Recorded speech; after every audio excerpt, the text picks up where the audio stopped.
UPI. While authorities here kept denying the facts, victims were talking openly about how they have been attacked by one or more pirate gangs plundering the waters around this vacation paradise. Coming at the peak of the vacation season, local tourist officials are understandably concerned over the reported incidents. By unofficial account, at least 10 small sailing and pleasure craft motorboats have been fired upon, stopped, and stripped of all valuables.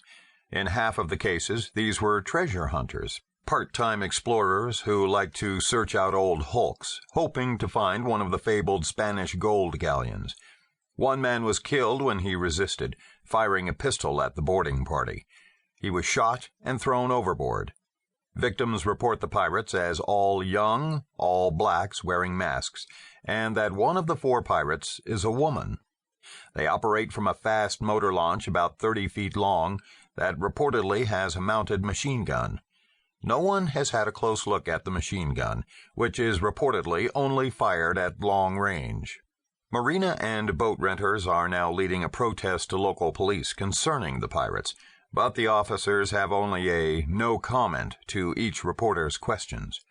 In all cases, the pirates seem especially interested in artifacts any treasure divers may have brought up, and take them first, handling them carefully, before coming back to loot the crafts and their passengers of all cash, cameras, jewelry, weapons, radios, anything that can be easily exchanged for cash. Dateline, Washington, D.C. AP. There was no foul play or conspiracy in the death of Ian O'Dwyer of the National Security Agency, who died here Tuesday in an auto crash, according to a joint statement by investigating Capitol Police and the agency. O'Dwyer had been named earlier this year as one of the agents involved in some of the covert operations by the agency during testimony before the Senate Special Investigating Committee. Police reports indicate O'Dwyer had been drinking, but the medical findings showed the alcohol level in his blood at the time of death was below that considered to be dangerous to driving. Doctors said the alcohol level would have slowed O'Dwyer's reactions. His light car skidded in the rain Wednesday about 3 o'clock a.m. on a curve, crossed 4 lanes of traffic before it rolled over the center divider and crashed head-on and upside down into a diesel highway tractor pulling a loaded trailer. The big truck smashed the car, mangling it under the wheels, and dragged it for 200 feet before the vehicle stopped. The car was totally destroyed by the force of the impact. O'Dwyer fell from the torn vehicle and was crushed by the truck's wheels. The truck driver was not cited. O'Dwyer's superiors said one of his last assignments had concerned a wanted individual known as the Penetrator. However, they could see no connection between that duty and his death. Chapter 1. Away All Boarders. Kama set her pretty face as she stared through the 8-power binoculars at the sailing craft bobbing on the clear blue water ahead of them, near Little Cove Key.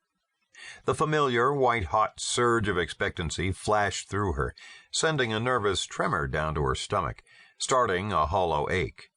Maybe this was the one they were hunting, the big score, the fantastic payday of thousands of dollars.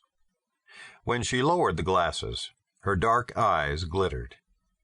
Kama stood straight and tall in her bikini, sure of herself, hardened by experience, hammered into toughness by life.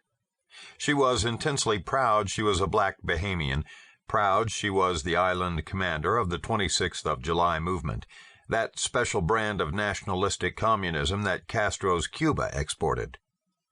When she joined the People's Party, she had taken the Swahili name of Kamaria and shortened it to Kama.